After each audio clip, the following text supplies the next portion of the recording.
This is the Identity at the Center podcast. This is the show that talks about identity and access management and making sure you know who has access to what. Let's get started.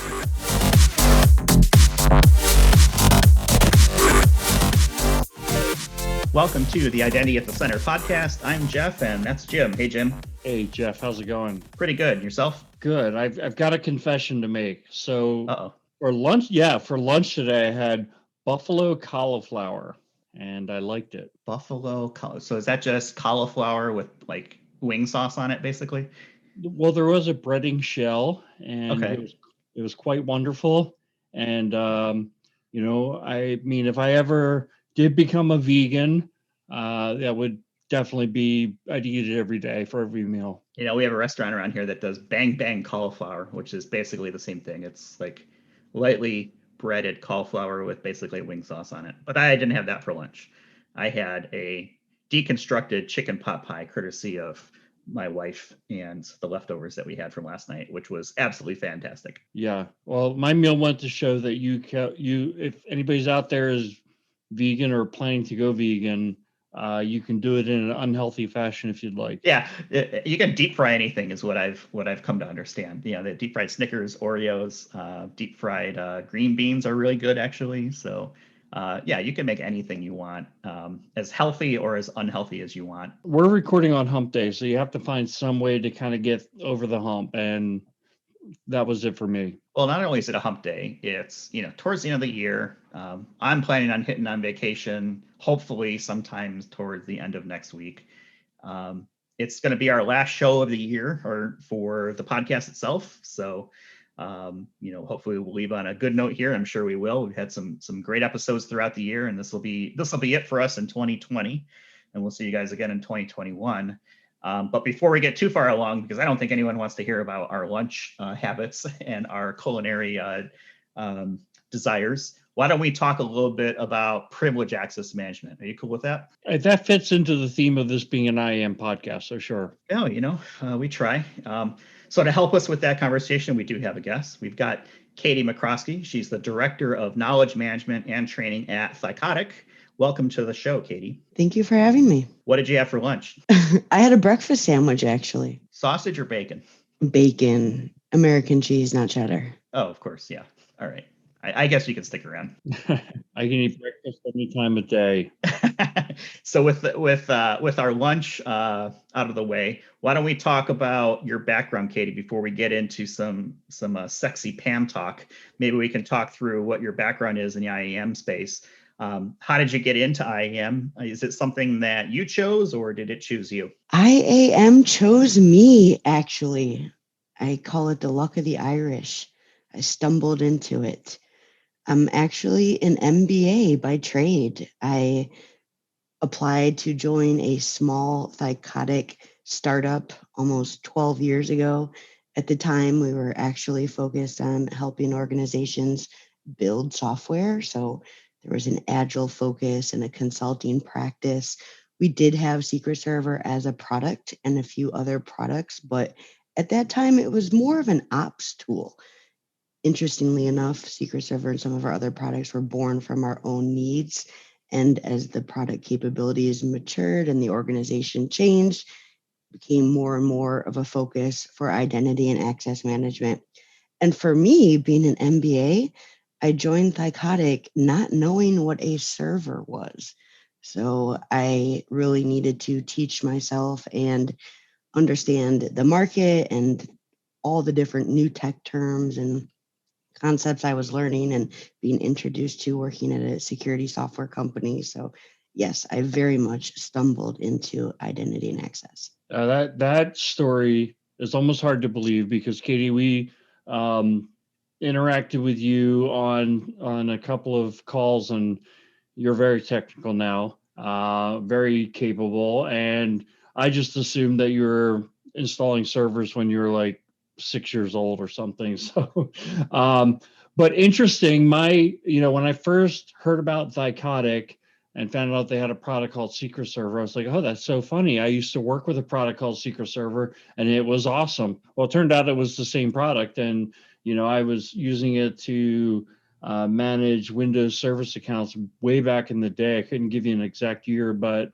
yeah, that's really from that product, which was, priced right just for like a specific use case. It's really become kind of a enterprise PAM solution, not any kind of commercial for Thycotic, but that just was my own personal experience with Secret Server. So anyway, Katie, one of the things that I thought we could maybe kind of talk about today is more or less of like a privilege access management 101 for those of our listeners who are, not steeped in privilege access management. Maybe start off with kind of some of the bread and butter use cases like shared account management, service accounts, session monitoring, and session elevation. So maybe kind of talk us through what are some of the basic bread and butter 101 stuff for privilege access management. Sure. I think a lot of it often starts with vaulting, right? Just kind of a secure place to store and then, of course, delegate access, audit access, privilege access. I think traditionally folks look at the infrastructure, they look at local administrative privileges, domain privileges, shared accounts, service accounts, any type of database, networking, infrastructure accounts that they want further controls on. Now, it doesn't always have to be very complex things. Sometimes I preach about simple security steps that can exponentially increase an organization's overall security posture. So, for example, a password, right? Having a long password, so 50 characters, 100 characters, completely random, and rotating that password every week, every day, every hour, things like that are really the core use cases of privilege access management. Now, once you start to get into, more security driven initiatives, or on the flip side, more audit and compliance initiatives, that's where things like, monitoring, video monitoring, key logging, proxy jump box, jump server type of technologies. And then if you're on the audit and compliance, that's where reporting and analytics and those types of details really are important. So just a few of those core use cases and core components that organizations look to when they think about privilege access management. I often work with clients who are at a fairly basic level of privilege access management. One of the recommendations that I like to make, like you can do this right away, is not having administrators have like their main user account and domain administrator, so that if they do fumble their password in kind of a phishing attack or something, that person doesn't get their domain admin account. So then the question becomes, now that I've got two accounts, I've got my Jim McDonald account and Jim McDonald admin account. My question for you would be, does it make sense to use my privilege access management tool to manage that domain admin Jim McDonald account? Absolutely. Yes. And that's where, elevated privileges come in. They should be just on time. They should be need to have on specific tasks relevant to an individual's role. And like you said, these accounts are targets for hackers, and sometimes things happen and they do get compromised. And that's where you need robust security controls in place that can help, stop that breach, shut that breach down, prevent any type of lateral movements from that breach, isolate any type of monitoring that can be done for a forensic analysis and things like that. That is really where the benefit and the criticality of PAM tools come into play. Yeah, I mean, I feel the same way. I also think, like, if you think about privilege access management, for me, the bread and butter is about human beings not knowing passwords, right? So that the system knows the passwords are vaulted, they get changed behind the scenes, and people don't go home and have the password. Exactly. That's very important. And I often describe it as, if a human knows the password, it's probably not a safe password or a good password. Yeah, right. I mean, what human could remember a 32 character random digit password? So that's a good point as well.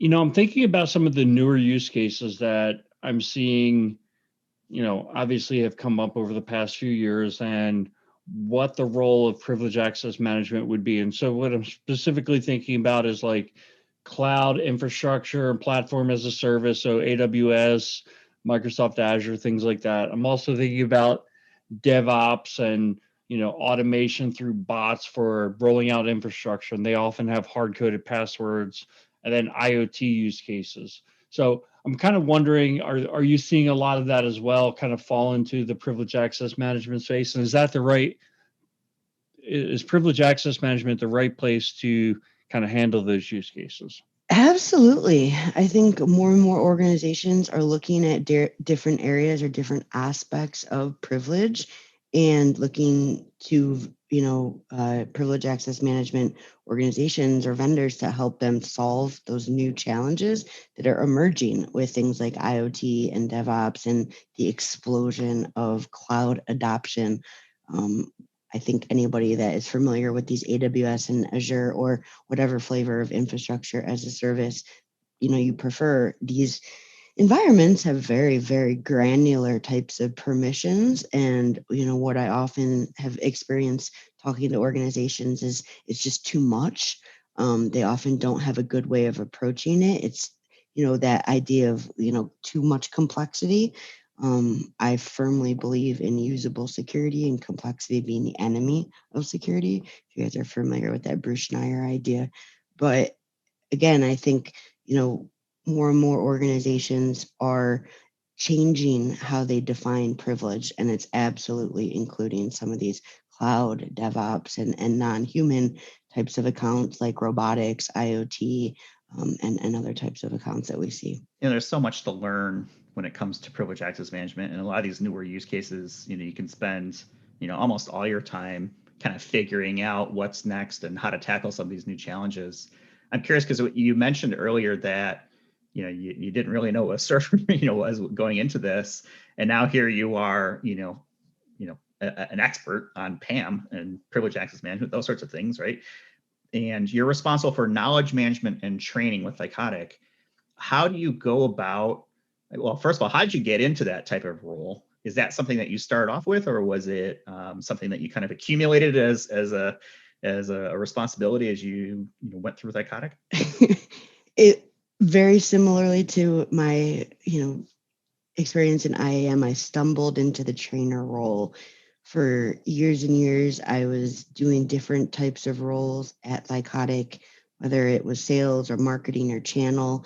And as we would hire, I would always help train and teach people things because as one of the first employees at Thycotic, I had to kind of teach myself these concepts and understand what was going on from a technical perspective. And so I think I really focused on taking these technical, complex topics and simplifying them. And it made it a natural fit for me to then transition into the trainer role. And as we grew, it became abundantly clear that we needed a dedicated person that was going to help with the massive amount of growth that Thycotic has experienced.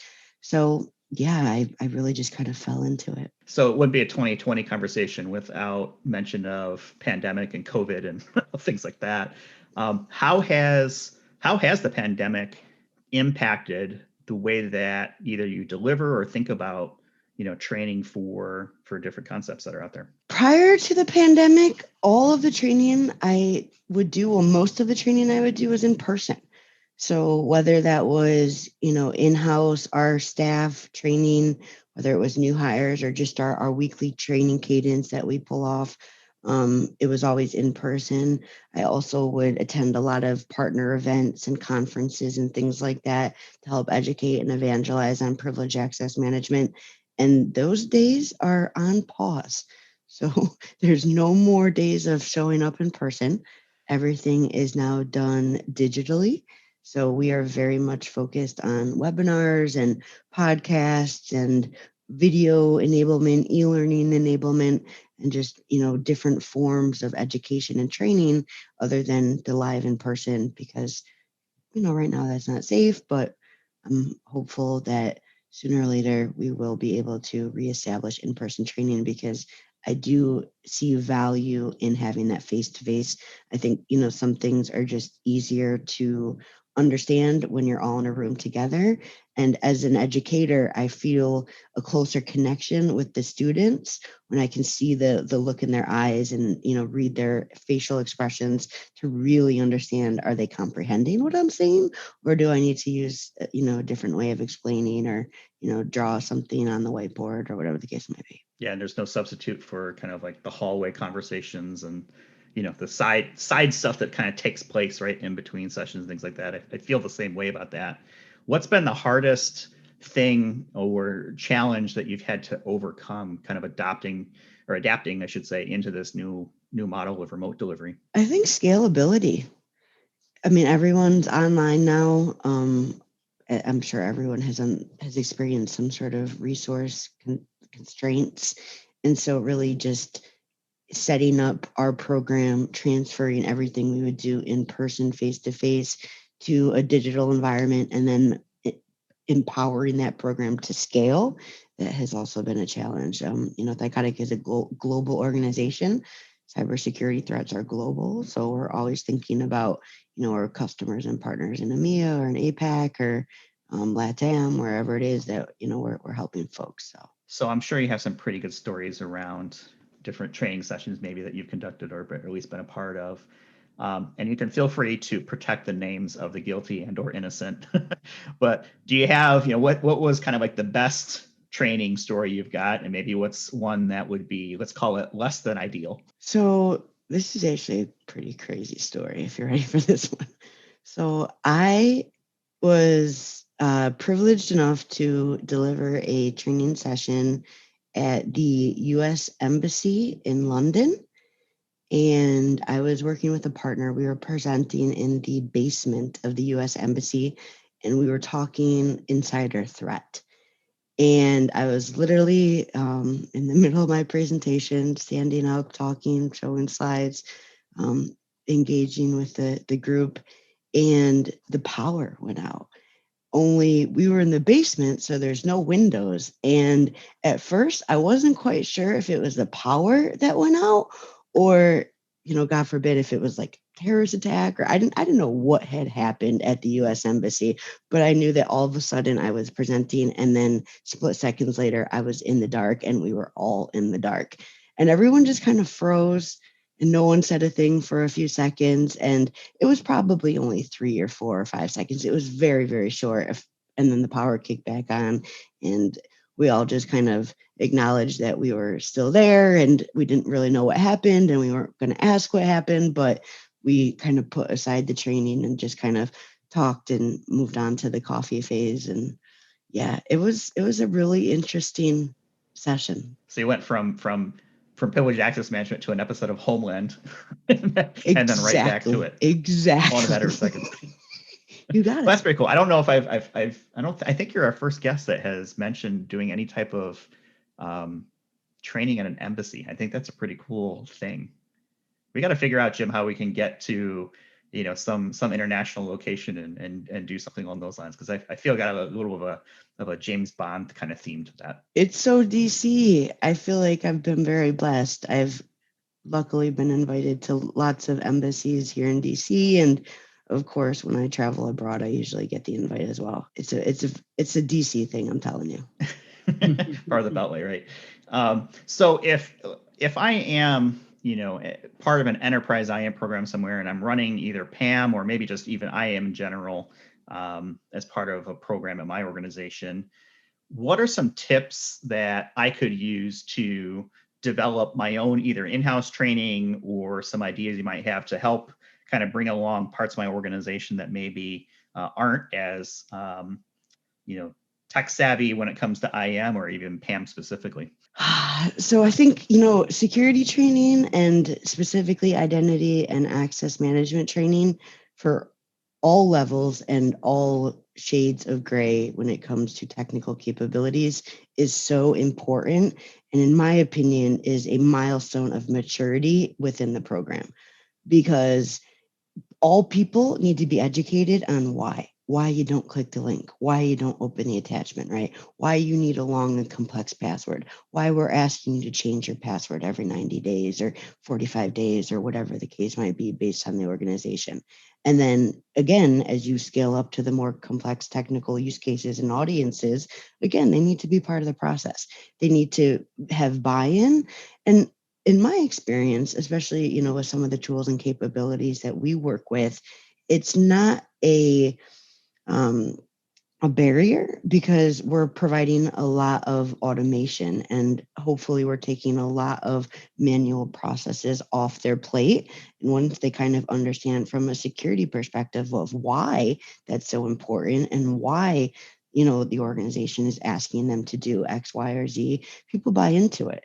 And, I did a training for what I call the math team, which is really our controller and our accountants and our billing people. I call them the math team. So I was doing a training for them. This might have been a year or two ago. But I started talking about, the nature of breaches and how these threats, play out and some of the tools and how hackers hack. And people are so interested in that. They asked me to come back. They asked if they could have another training session just to talk more and to learn more about, what Thycotic does and what I do and, what's going on in the industry. And so I think people are genuinely interested and they're curious. And so, simplifying training, that's very important, but having that all-inclusive approach for all your different areas of, the business and your different shades of gray when it comes to technical audiences and your different areas and aspects of privilege and identity are very important. Does that make sense, guys? It makes sense. It makes a lot of sense. Katie, I think there's probably a lot of our listeners out there like hearing you and thinking, man, what a cool job Katie has. And I'd like to do something like that. So I'm wondering, obviously there's many paths to get to the end, but do you have any advice for someone who might be interested in doing what you do? Don't be shy, be proactive. I think that's, one of the most important parts is you have to, you know, take action to get into this industry. I've seen lots and lots of people start like me, where they get in the door in a completely different role. So maybe they come in as a tech support person, or maybe they come in as a salesperson or a marketing person or a developer or, whatever the case might be. And then just through natural education and evolution, their position changes and they have the ability to do something different and focus on cybersecurity. So I would say, show up, reach out, connect on LinkedIn. If there's a local group that you want to, ISACA or some of the other industry groups I think are so important. I'm sure lots of them are holding digital events when there's, a global pandemic whole thing going on. But I think there's lots of ways to just kind of force yourself into the community and be proactive about it. Yeah, I feel so fortunate that I've ended up in this industry. I think it's such a cool industry. And I know when I've been attending IAM conferences, when we still had in-person conferences, 15 years ago, look left and look right, and more than likely people on both sides of you were men. And now I'm seeing many more women enter this industry, which I think is very positive development. But I'm wondering, what advice you might have for women who are in IAM or are looking to get into IAM to kind of make that move. What kind of advice might you have for them? Confidence is key. Do not let the men in the room intimidate you. It is very often that I am the only woman in the room, and some women are not comfortable with that. And I think it's there's the old adage, right, that the magic happens when you step outside your comfort zone. But I truly believe that in some ways. I think on some level, you just have to fake it until you really are comfortable with it. Um, and it's also important to be on top of your game. So I think, part of the reason why I have such a depth and breadth of knowledge is because I've forced myself to develop this. I always want to be able to answer a question, and it's okay to not have an answer, right? But I pride myself on having very few questions that I cannot answer. Yeah, I can vouch for um, you kind of speaking with confidence, and I think that's important.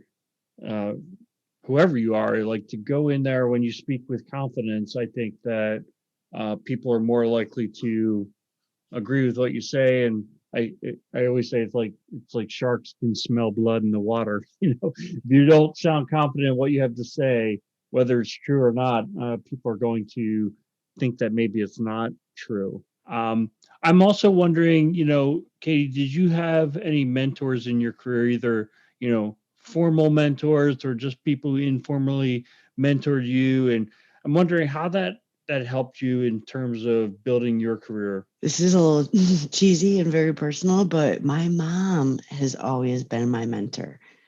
So for years and years and years, she was a very savvy businesswoman. She was a trendsetter within her own industry. So she was one of the first women hired into the financial management program at GE. She was one of two. And she was just a very driven, savvy, educated businesswoman. And I think I've always strived to have her same sort of business success. And again, I just kind of got lucky and stumbled into tech and cybersecurity and identity and access management. And I don't think I'll ever do anything else. I think I've found my passion and my career choice. This is it. This is it. This is where we're going. The confidence thing I think is interesting. For me, confidence comes from knowing subject matter, and then come from other things like being able to articulate, etc. Um, would you agree with that approach, or do you think that there's a different way that people can approach kind of building that confidence if they don't necessarily have it? I think it's absolutely about, building that and developing that through education and just knowing your stuff. But I also think, especially for women that are newer to this industry, there's some sort of fake it until you got it that has to happen.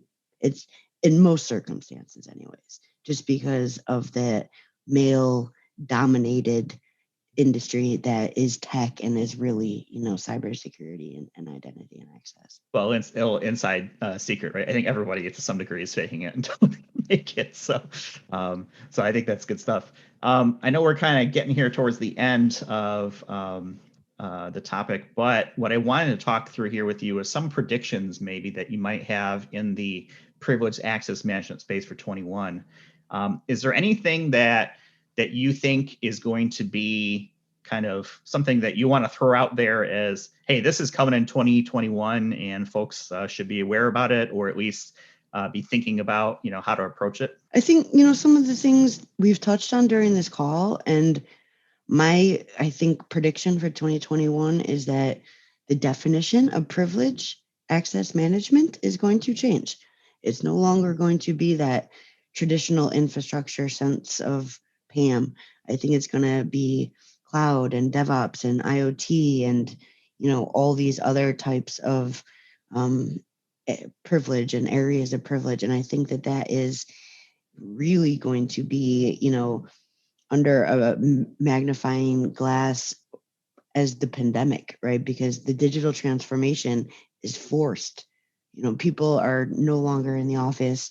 I don't think people will ever go back to the office the way they were. And so I think that traditional PAM infrastructure security is going to be less and less, of a priority, and more people are going to be thinking about these different aspects and areas of privilege. Yeah, it's interesting. So I have a couple items. I'm going to kind of throw out your rapid fire format here for 21. And I'm glad you brought up the definition change. So I'm going to put you on the spot here because this ties right in nicely. And here's my question. Will social logins be more widely considered privileged accounts? Yes, anything that's shared should be a privileged account and has visibility. If it's corporate social media, absolutely. Yeah, it's something that I don't see considered very often, right? I think the traditional approach is, yeah, of course, server accounts and shared accounts and things like that.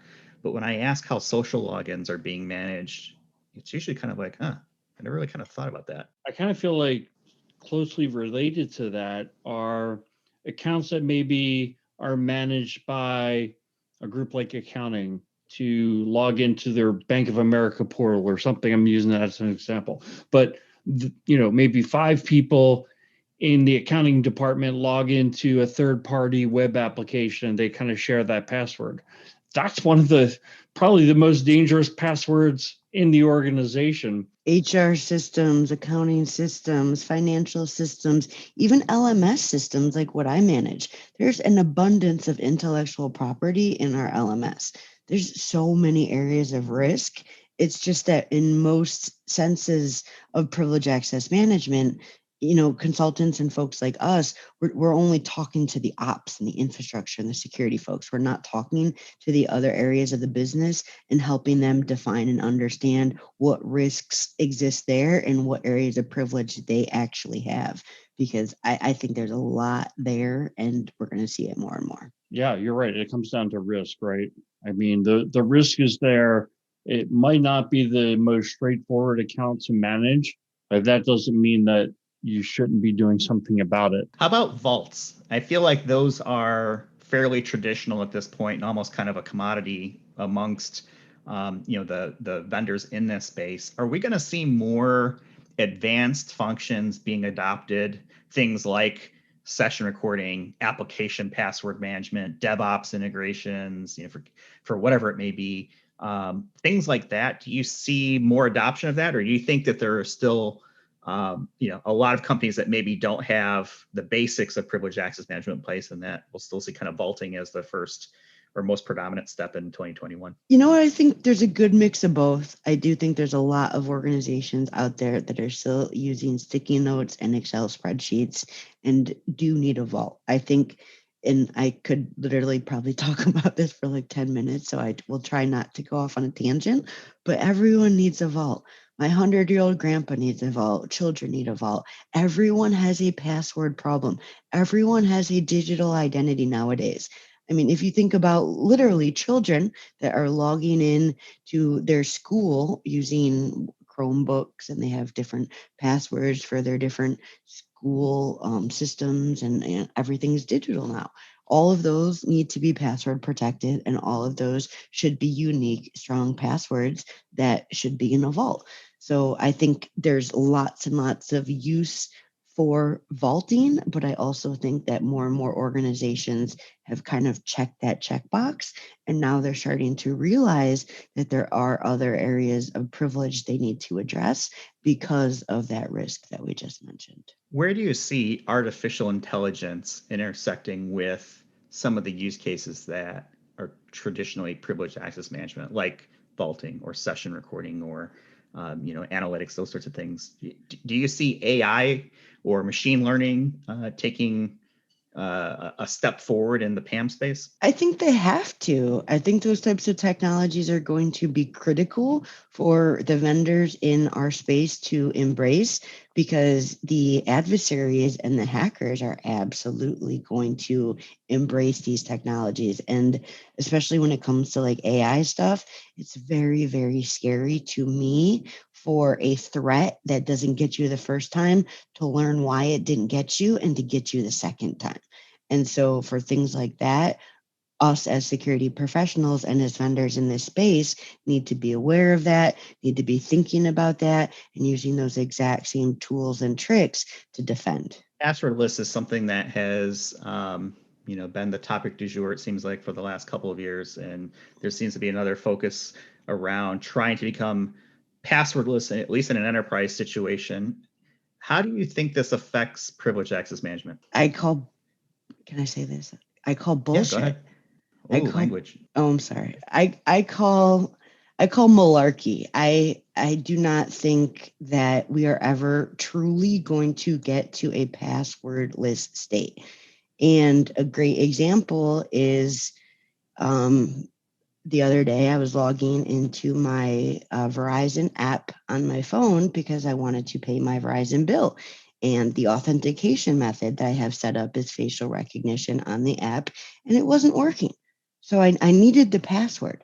I had to pay my bill. And so I had to log into my vault and get my password and authenticate the old school way. And there's always going to be that need when, MFA or SSO or whatever type of authentication people are using, doesn't work, or even, basic other tasks like restoring from backups, right? You're going to need the password. So I think there's, circumstances for not using passwords, but I also think that it's never going to completely go away.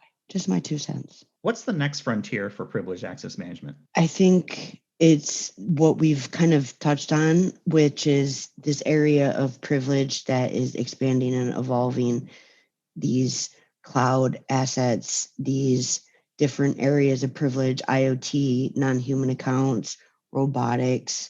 I think, it's very scary when people's Ring doorbell cameras get hacked. It seems like almost every single day I watch, the evening national news, and they have some story about this device or that device, or how, what you need to do to better secure yourself from this cybersecurity threat. So I think, all of these areas of privilege are going to continue to be more and more relevant, not only in a business environment, but also, in a consumer and, end user, at whatever you want to call it, non-technical way as well. Yeah, and I think it leads back right to that definition evolving. And this, as definitions evolve for privileged access, the scope will most likely evolve with that, right? What's included as part of that, and then making sure that you're taking the right steps to secure those keys to the castle. So, well, I certainly appreciate the conversation, and I know that we're kind of coming up here on time. Before we close things out for the year, are there any final words of wisdom that you want to share with the group, Katie? Get your shot. Don't be scared. Don't be scared to do your part to help us shut down the pandemic. Exactly. But more importantly, change your password. If you can do one thing in 2021 that will help keep your digital identity secure, it is definitely make sure you change your password at the start of the new year. That's always a good best practice. And then put that in a vault and make sure that you're using a different password for as many sites as you can. No daisy chaining. But yeah, exactly. I mean, that's where things break down eventually, is you use the same password elsewhere. So if you use a vault, whatever that looks like, if it's a personal vault like a LastPass or a OneLogin or something at the enterprise level, like a Thycotic or others, having different passwords and having strong passwords and not even have to remember that is a big advantage for folks. So definitely agree with that. Jim, is there anything that you'd like to toss out there before we let these fine folks go for the year? Well, a few things. So first off, that was the most practical advice I think including you and I, have given. Any one of our guests have given what Katie just said about the password changing. I mean, new year, like that's a great practice to get into. But the other thing I was thinking is I very much feel like I would have been great as a writer on Seinfeld, because my observations are about, nothing, or they're about like the smaller things. So Jeff, you always say keys to the castle. I always say keys to the kingdom. And I'm wondering, Katie, which of us is right? Is it keys to the castle or keys to the kingdom? Oh, but isn't the castle the kingdom? I don't know. I'm starting to worry they say keys to the city or something. Keys to the galaxy. I just want to throw out there, just remember who is editing this podcast. I'm just going to throw that out there. Okay. What's your answer, Katie? Keys to the castle. Yay.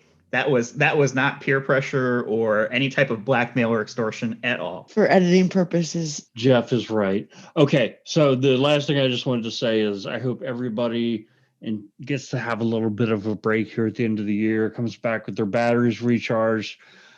For me personally, 2020 was busier than most years. While we weren't doing as much travel, not nearly as much travel, our project load was increased. And I think it's just that, it's probably a natural progression that informational security, and therefore IAM, is becoming more and more on the front burner of IT budgets, and organizations are needing help to, improve their security posture, improve their management of who gets access to what. So I'm not hoping that 2021 necessarily slows down on that front, but I would like to be able to take a few more vacations, I guess, if you will. So hopefully everybody has an opportunity to kind of recharge and blast into 2021.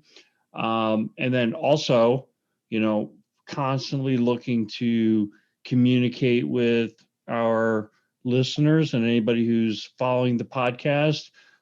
Please connect on LinkedIn. Share your ideas for what you like hearing about, even what you don't want to hear about anymore. Recommendations for guests for future podcasts. We're open to all that, but definitely please send LinkedIn connections and let's network. Yeah, definitely. This is a show, for the people, by the people. And we want to make sure that the topics we're covering are what's interesting out there. So if you've got ideas, suggestions, feedback, criticism, whatever it may be, send it all our way. We're happy to take it and, improve and get better at this, and hopefully continue to make the show grow and get better topics or more interesting topics, over time and folks like that. So I think that's a good way to end it. I think I'll be glad to see 2020 kind of in the rearview mirror and start fresh again in 21. I hope that everyone enjoys the holidays. Again, we'll be taking a few weeks break here, and we'll be back in early mid-January, I think, with another round of identity and access management talk. So with that, happy holidays, happy New Year, and we'll talk with y'all next year. You've been listening to the Identity at the Center podcast. If you like what you heard, don't forget to subscribe and visit us on the web at identityatthecenter.com.